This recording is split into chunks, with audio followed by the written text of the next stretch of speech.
ባልና የሚስት ገመናን በአደባባይ መዘርጋት እንዲህ አይነት ነገር የሚሰራበት ኡስማን አንድ ጊዜ አዳምጥ ይባል። ነቢያችን ሰለላሁ ዐለይሂ ወሰለም ምን አሉ መሰለህ? አስወኡ ናስ ዐንደላህ የውመል ቂያማ መን ዩፍሺ ሲረ ዘውጀቲሂ አሉ።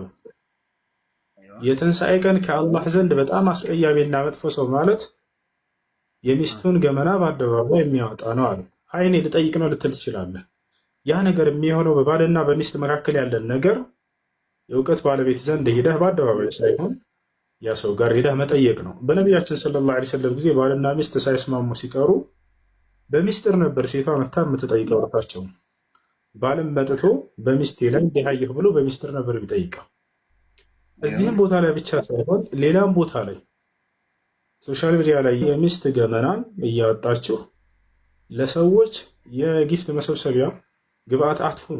ገብታችኋል አይደል? ያ ሰው ከእናንተ የሚጠቀመው ነገር ስላለ ነው ሚስጥሩ የሚያስወጣችሁ። ስለዚህ ይኸውልህ ጥያቄውን አስቀምጠው አየዋለሁ ኢንሻአላህ።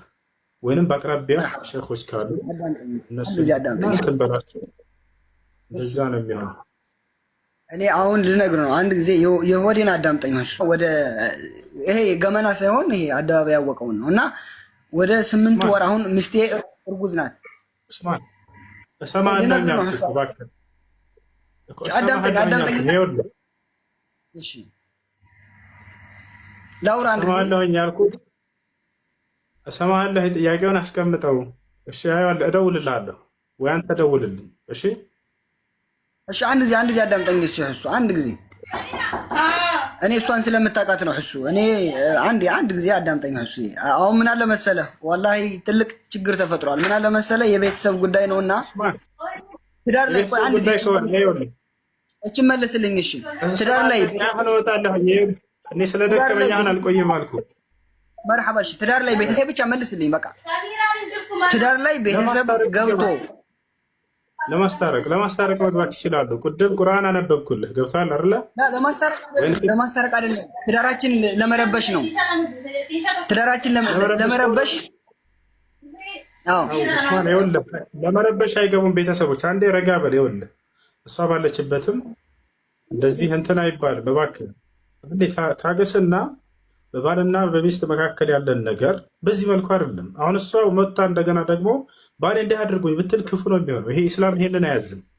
የባልና የሚስት መካከል ያለ ነገር እኔ ችግር ላይ ነው እሱ አንዴ ያዳምጠኝ። ያን ችግር በቃ እኔ አወራለሁ። በቃ እሺ እፈታለሁ ኢንሻአላህ። ወይንም በአቅራቢያ የሚገኝ ሼኽ ካለ ለብቻው ነው የሚነገረው። ይሄራችሁ ነው ያታውቁ። እኔ አንድ ወንጀል ሰርቻለሁ። አንድ ወንጀል ልንገርህ። አንድ ወንጀል በአደባባይ አይነገርም።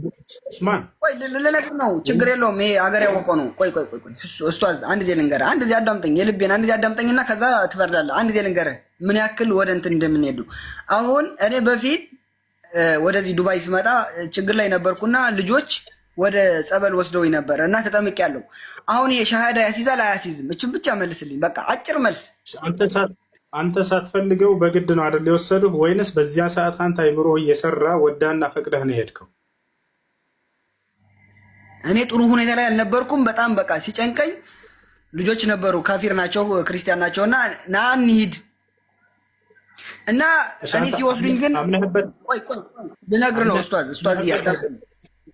ላ አምኜበት አይደለም እንዴ እኔ እኮ እኔ ሙስሊም ነው የቀረው ነኝ። ግን እኔ ወደ ሻርጃ አባ መርጌታ የሚባሉ ወሰዱኝና ከዛ ሲወስዱኝ ገባው። ከዛ ስገባ ምን አሉኝ? ስገባ የማርያም ስዕልና የእግዚአብሔር ስዕል ያለበት አየሁኝ። እንዴ የት ነው ያመጣችሁኝ? የት ነው ያመጣሁት ስላቸው እንዴ የመጣው እኮ እዚህ ልትጠመቅ ነው። ከዛ ትልቅ ሰውዬ ናቸው። ናገባ የሆነች ትንሽ እንትን ቤት ሐመም ነበራቸው። እዛ ገባሉና በትልቅ መስቀል አመጡ። ከዛ እኔ አማራጭ አልነበረኝም። እኔ ሰዓቱን ጭንቅላቴ ተነክቶ ነበር፣ የዛሬ ዓመት ማለት ነው። ከዛ በትልቅ መስቀል አጠመቁኝ እና አሁን ይሄን የከፍራለሁ ወይስ ምንድን ነው? ሻሃዳ ይዛለሁ አልይዝም? ሻሃዳ ለስላህ አደረሽ? እሺ ኡስታዝ እሺ ቀጥልሽ። እሺ አንድ ሰው ወደ ጥምቀት ቦታ ማን የሚጠመቁበት ቦታ እንደዚህ ለሕክምና ምናምን ብሎ ለታመመው ፈውስ ያገኝ ዘንድ መሄድ አይገባውም። እዚያ ቦታ ላይ ይፈውሳል ተብሎ የሚታመነው ከነቢያቶች መካከል አንድ ነቢይ የሆኑት ነቢዩላህ ዒሳ ወይም ኢየሱስ ክርስቶስ ነው። እርሳቸው ደግሞ በዘመናቸው ባሉበት በሚያስተምሩበት ጊዜ ሰዎችን የታመሙ ሰዎችን ወደ እርሳቸው ሲመጡ የመፈወስ ተአምርን አላህ ስብሐነ ወተዓላ ሰጥቷቸው ነበር። ያ ተአምር ግን በጊዜው ሰርቶ አልፏል። ክርስቶስ ዒሳ ዓለይሂ ሰላም።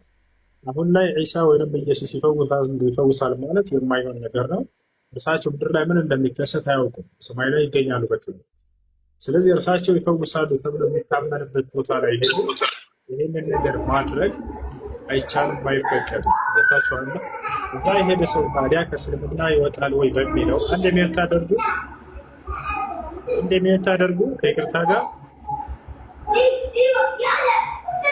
አንድ የሚያታደርጉ አድሚንና እንደ ባለ አድሚኖች ሚዩት አድርጉ እስክል ድረስ አትጠብቁ። የሚረብሽ ቦታ ከሆነ ያሉት ሚዩት አድርጓቸው። እሺ፣ አንድ ሰው ታዲያ ወደ ጥምቀት ቦታ ከሄደ ይከፍራል ወይንስ አይከፍርም በሚለው ጉዳይ እዚያ ቦታ የሄደው ለሁለት ይከፈላል። እዚያ ቦታ የሄደው የመጀመሪያው ኢየሱስ ክርስቶስ አምላክ ነው ያድናል፣ ይፈውሳል ብሎ አምኖበት ከሆነ እዚያ ቦታ የሄደው የዛኔ ይሄ ሰው ይከፍራል። ገብታችኋል አይደል? ይከፍራል።